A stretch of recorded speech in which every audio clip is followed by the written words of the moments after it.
ये बात कुछ समय पुरानी है। पश्चिम के वर्षा वनों के बीच एक खूबसूरत जंगल था।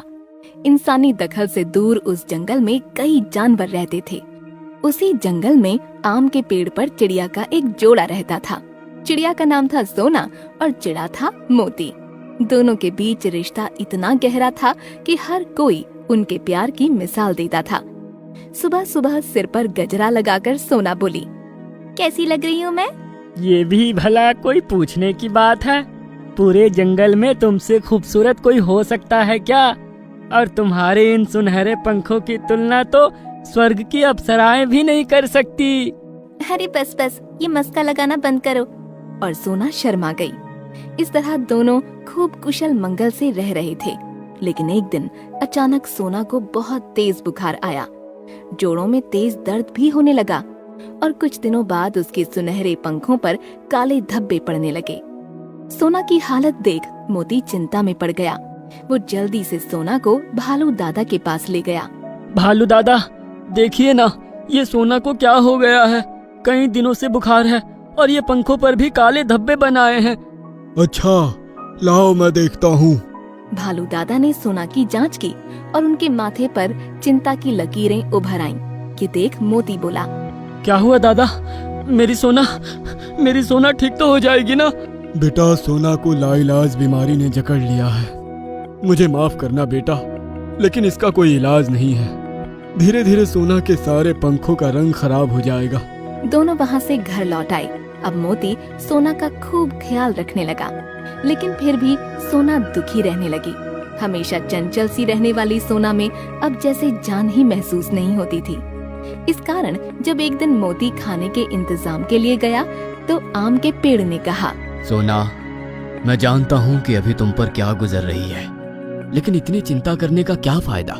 इसे ऊपर वाले की मर्जी समझकर स्वीकार करो और खुश रहो।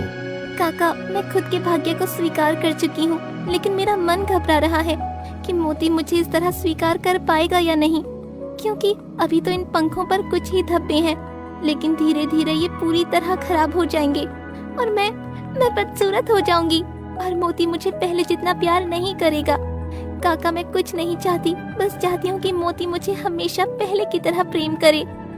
सोना की बात सुन आम पेड़ ने मोती से बात करने का सोचा, लेकिन पेड़ मोती से कुछ बात करता उससे पहले ही एक और अनहोनी हो गई। शाम को मोती गिरते पड़ते घर पहुंचा और उसकी आंखों पर पट्टी बंधी थी। मोती, ये क्या हो गया तुम्हें? खाना ढूंढते वक्त मुझे ध्यान नहीं रहा और गलती से मैंने जहरीला फल खा लिया, जिसके कारण मेरी आंखों की रोशनी नष्ट हो गई है। अब मैं शायद कभी नहीं देख पाऊंगा। मोती की हालत के बाद सोना ने खुद की बीमारी की सारी चिंता त्याग दी और मोती का जी जान से ख्याल रखने लगी। वो मोती को टहलाने के लिए ले जाती, खाने का इंतजाम करती, उसकी हर जरूरत का ख्याल रखती। लेकिन साथ साथ ही सोना की हालत दिन ब दिन बिगड़ती जा रही थी। उसके पंख बुरी तरह बदरंग हो रहे थे, लेकिन फिर भी सोना खुश थी, क्योंकि मोती के लिए अब वह पहले वाली ही सुनहरे पंखों वाली सोना थी। मोती अब भी हर रोज उसकी खूबसूरती की तारीफ करता और सोना मस्का नहीं लगाने की बात करके शर्मा जाती। इस तरह इन असहज हालात में भी दोनों खुश थे। ऐसे ही कई महीने गुजर गए, लेकिन होनी को कौन टाल सकता था और सोना इस दुनिया को अलविदा कह गई। आसपास के सभी पशु पक्षी इकट्ठा हुए और सोना को आखिरी अलविदा कहा। मोती की आंखों से बहते आंसू देख पेड़ ने मोती को ढांढस बंधाते हुए कहा, सोना ने तुम्हारा बहुत ख्याल रखा है। बिना आंखों के तुम्हें थोड़ा मुश्किल होगा, लेकिन तुम चिंता मत करो, मैं तुम्हारे साथ रहूंगा। तभी मोती ने आम पेड़ की तरफ देखकर कहा, मैं देख सकता हूँ आम काका, मैं कभी अंधा नहीं था।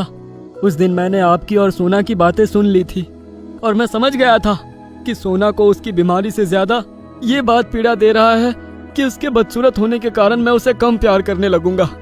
इसीलिए मैंने अंधा होने का नाटक किया ताकि वो उसके बदसूरत होने की चिंता छोड़ दे और खुश रहे। मोती का प्यार के लिए इतना बड़ा त्याग देख पेड़ की आंखें भर आईं।